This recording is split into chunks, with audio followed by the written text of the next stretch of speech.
ঘরোয়া LPG booking নিয়ে নতুন করে বিভ্রান্তি। ৩৫ দিনের আগে ঘরোয়া রান্নার সিলিন্ডারের বুকিং নয়, ডিলারদের দেওয়া কেন্দ্রের গতকালের বিজ্ঞপ্তি খারিজ। আরো বিস্তারিত জানতে আমাদের প্রতিনিধি পার্থপ্রতিম ঘোষ আমাদের সঙ্গে রয়েছেন। পার্থ, একদিকে কেন্দ্রের বিজ্ঞপ্তি, কিন্তু যারা এলপিজি ডিলার ডিস্ট্রিবিউটর রয়েছেন তারা তো অন্য কথা বলছেন। দেখো, গতকালকে কিন্তু এলপিজি ডিলার ডিস্ট্রিবিউটর তারা জানান তাদের কাছে বিজ্ঞপ্তি এসছে এবং সেই বিজ্ঞপ্তিতে বলা হচ্ছে যে রান্নার গ্যাস অর্থাৎ ঘরোয়া গ্যাস বুকিংয়ের ক্ষেত্রে কিন্তু পরিবর্তন হয়েছে। তারা জানান আগে 25 দিনের একটা গ্যাপ ছিল, যে বিষয়টা প্রথমে 21 এবং তারপরে 25 করা হলো।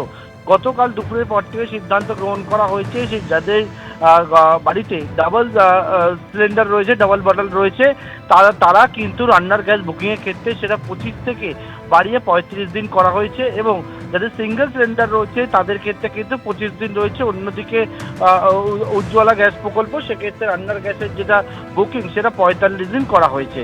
এবং এর পরবর্তীকালে তারা জানান ডিলার ডিস্ট্রিবিউটররা তাদের কাছে নির্দেশিকা এসছে এবং সেই মতো তাদের সিস্টেমেও কিন্তু অর্থাৎ বুকিংয়ের ক্ষেত্রে যে সিস্টেম রয়েছে সেটাকেও কিন্তু দেখাচ্ছে তাদের কাছে যে 35 দিনের আগে ডাবল সিলিন্ডার যাদের রয়েছে তারা কিন্তু রান্নার গ্যাস বুকিং করতে পারবেন না। পাশাপাশি আজকে সকালবেলা পিআইবির তরফ থেকে প্রেস রিলিজ দেওয়া হয় এবং সেখানে বলা হয় যে 35 দিনের কথা বলা হচ্ছে সেটা কিন্তু ঠিক নয়। তাদের যে নিয়ম ছিল অর্থাৎ 25 দিনের যে গ্যাপ সেই গ্যাপটাই কিন্তু রয়েছে। এটা নিয়ে একটা বিভ্রান্তি তৈরি হয় গতকালকের থেকে এবং একেবারে পিআইবির তরফ থেকে বলা হয় পরিবর্তন হয়নি। কিন্তু তার পরবর্তীকালেও যারা ডিলার ডিস্ট্রিবিউটর রয়েছেন তারা জানাচ্ছেন যে পিআইবির তরফ থেকে এই কথা বলা হলেও তারা যখন সিস্টেমে দেখছেন কম্পিউটারে, তারা বুকিংয়ের ক্ষেত্রে দেখতে পাচ্ছেন যাদের বাড়িতে সিলিন্ডার ডেলিভারি হয়েছে সেই ডেলিভারি হওয়ার পরবর্তীকালে যতদিন না পর্যন্ত 35 দিন হচ্ছে ডাবল সিলিন্ডার যারা ব্যবহার করে তারা কিন্তু গ্যাস বুক করতে পারবেন না। এবং কিছুক্ষণ আগেই আবারও তারা জানাচ্ছেন যে তাদের সিস্টেমে কিন্তু আবারও একটা আপডেট এসছে এবং সেই আপডেট করার পর আগে যে 25 দিনের গ্যাপ ছিল সেই 25 দিনের গ্যাপ রাখা হয়েছে।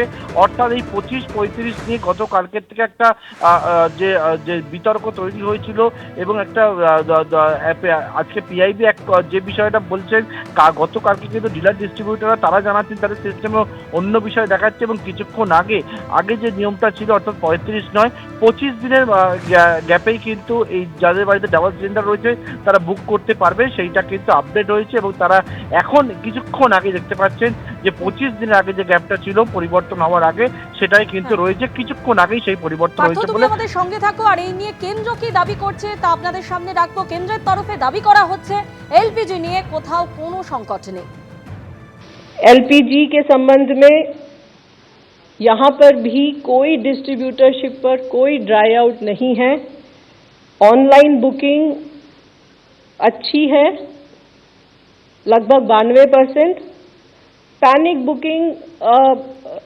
बुकिंग तो नहीं कहूँगी, लेकिन बुकिंग का लेवल ज़रूर ज़्यादा है, लेकिन डिलीवरी पूरी तरह सामान्य है। কালকে সন্ধ্যাবেলায় আমাদেরকে ইনস্ট্রাকশন দেওয়া হয়েছে না, ওটা 25 দিনটা যাদের দুটো সিলিন্ডার আছে তাদের ক্ষেত্রে ওটা 35 দিন হবে। ওটা যখন ক্যাশ মেমো জেনারেট হবে বুকিং হওয়ার পরে সেটাও ওরা ওদের এআই দিয়ে টোটাল সিস্টেম থেকেই জেনারেট করছে। এই না যে আমি ইচ্ছা করলেই 35 দিন বাদে বুক করে কারো একটা বের করে দিতে পারবো। অটোমেটিক্যালি কি হয়ে যাচ্ছে 35 দিন প্লাস হয়তো 10 দিন ধরে মিনিমাম ধরে চলতে হবে, 10-12 দিন। এখন যদি পিআইবি বলে যে আমাদের কাছে কোনো এরকম কোনো ইনস্ট্রাকশন নেই তাহলে তো একটা আজে বাজে জায়গায় চলে যাচ্ছে। চাহিদা তুঙ্গে, সিলিন্ডার ছিটে ফোটা, সরবরাহ সংকট। পাটুলিতে চাহিদার তুলনায় সিলিন্ডার মিলছে কম, শেকল দিয়ে বেঁধে রাখতে হচ্ছে সিলিন্ডার। ছিনতাই না হয়ে যায় আশঙ্কা ডেলিভারি বয়দের। গ্যাস সিলিন্ডারের ক্ষেত্রে সময়সীমা বাড়ানোতে আরও বিপাকে গৃহিণীরা। তারা হেসেল কিভাবে চালাবেন সেই নিয়ে কিন্তু তারা একেবারে ভেবে উঠতে পারছেন না। এবং আমরা রয়েছি পাটুলিতে, এখানে যেটা দেখা যাচ্ছে গ্যাস সিলিন্ডারের মধ্যে কিন্তু একের পর এক গ্যাস সিলিন্ডার এখানে রাখা রয়েছে, যেগুলো বিভিন্ন বাড়িতে পৌঁছে দেওয়া হবে গৃহিণীদের কাছে বা গৃহস্থের বাড়িতে। এবং সেই গ্যাস সিলিন্ডারগুলোকে কিন্তু ঠিক এভাবেই চেন দিয়ে বেঁধে দেওয়া হয়েছে। কেননা এই যে ডেলিভারি বয় তারা যেটা স্পষ্টত বলছেন যে গ্যাস সিলিন্ডার রীতিমতো লুট হওয়ার মতো পরিস্থিতি। এই যে গ্যাস সিলিন্ডারগুলো দেখা যাচ্ছে যে চেন দিয়ে বাঁধা, মূলত কারণ হচ্ছে কাস্টমারে মাল পাচ্ছে না, দ্বিতীয়ত হচ্ছে বুক করছে, বুক করার পরে হয়তো আমরা দিচ্ছি একটু সময় লাগছে, তারপরেও কাস্টমারকে বোঝাতে পারছি না। এবার তারা, আমরা যখন এলাকায় যাচ্ছি তখন তারা এলাকার থেকে আমাদের ভ্যান থেকে অলরেডি তুলে নিয়ে যাচ্ছে, বা তারা জোরপূর্বক তাদের জোর খাটাচ্ছে, আমরা তাদের সাথে পেরে উঠছি না, তার জন্য আমরা তালা লাগিয়ে কাজ করতে বাধ্য হচ্ছি। বিভিন্ন বাড়িতে যাচ্ছেন যখন গ্যাস ডেলিভারি করতে, কতটা সমস্যার সম্মুখীন? ওনারা ডিএসি নাম্বার দিচ্ছে না, আর পাশের লোকেরা আরও প্রতিবাদ করছে, মারধর করতে যাচ্ছে যে গ্যাস কেড়ে নিচ্ছে, দিতে হবে। পার্টির লোকেরাও কেড়ে নিচ্ছে, পার্টির হুমকি দেখাচ্ছে, যারা বুক করেছে তাদেরকে গ্যাস দিতে পারছি না, তারা আরও আমাদের সাথে আরও ঝুট ঝামেলা করছে বাইরের লোকেরা। গ্যাসের ঘাটতি কতটা রয়েছে? গ্যাসের ঘাটতি প্রচুর রয়েছে, প্রচুর পরিমাণে। কত বল? কত ঘাটতি রয়েছে? ঘাটতি এখন প্রায় 2000 উপরে ঘাটতি রয়েছে, 2000 উপরে বিল পড়ে আছে এখনো। 2000 বিল পড়ে রয়েছে? হ্যাঁ, এটা কি শুধু Patuli gas centre? Patuli gas সেন্টারে মাল হয়ে গেছে? হ্যাঁ হয়ে গেছে, দিতে পারছি না। গাড়ি এই যে গাড়ি এসে 306 গাড়ি, কিন্তু 2000 বিল আছে, কিন্তু কাউকে দিতে পারছি না মাল। আর না হলে ঝগড়া ঝামেলা করে গালাগালি করছে, বলছে মাল তুলে নাও।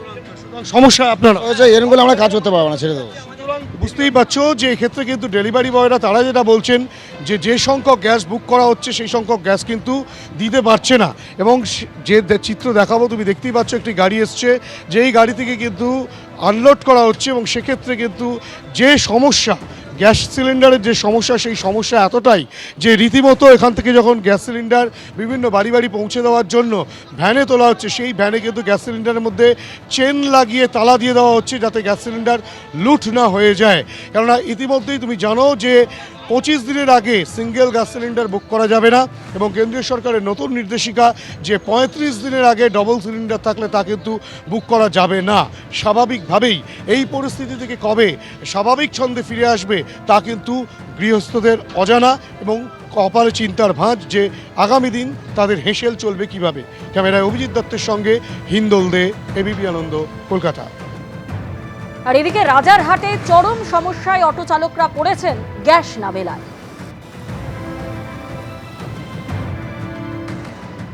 আমরা দাঁড়িয়ে রয়েছি রাজারহাটের সামনে একটি পেট্রোল পাম্পের সামনে, এবং যত দূর আমরা দেখতে পাচ্ছি তত দূর কিন্তু অটোর লম্বা লাইন। প্রায় বাঁদিকে 250 অটো এবং ডান দিকে প্রায় 200 অটো, অর্থাৎ সব মিলিয়ে 450 থেকে 500 অটো এখন কিন্তু আমরা দেখতে পাচ্ছি পেট্রোল পাম্পের সামনে লাইনে দাঁড়িয়ে রয়েছে, এখনো পাননি। মানে কতটা ক্রাইসিস! এটা কি প্রতিদিনের এই সমস্যা? প্রত্যেক দিন না, আমরা তো যখনই আসি ফুল ট্যাঙ্কি গ্যাস ভরি, এখন মোটামুটি 3 দিন করে আমাদের চলে গ্যাসটা, আবার 3 দিন পরে এসে ওই 6 ঘন্টা 7 ঘন্টা করে লাইন। সমস্যা হচ্ছে, সমস্যা তো প্রচুর হচ্ছে, কিন্তু পেট চালাতে গেলে তো এটা করতেই হবে না।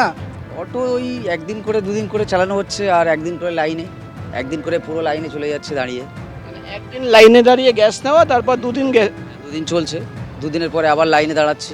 রাজারহাটে কি এই পাম্পেই গ্যাস পাওয়া যাচ্ছে, আর কোথাও না? না, আর পাওয়া যাচ্ছে না, এই গ্যাস এতেই পাওয়া যাচ্ছে পাম্পে, আর পাওয়া যাচ্ছে না। ওই 8 ঘন্টা ধরে লাইন, লাইনে আছে, এই ভোর 5টায় এসেছি, এখনো দাঁড়িয়ে আছে এই গ্যাস। প্রতিদিন ভোর 5টা থেকে 4:30 থেকে অটো চালকরা কি বলছেন, রাতে 12টায় থেকে গাড়ি রেখে গেছে, রাত 12টা থেকে 12টায় থেকে লাইন ধরে গ্যাস নিচ্ছে সব। সারা রাত ধরে লাইনে থাকে। আর পাম্প কটায় খোলে?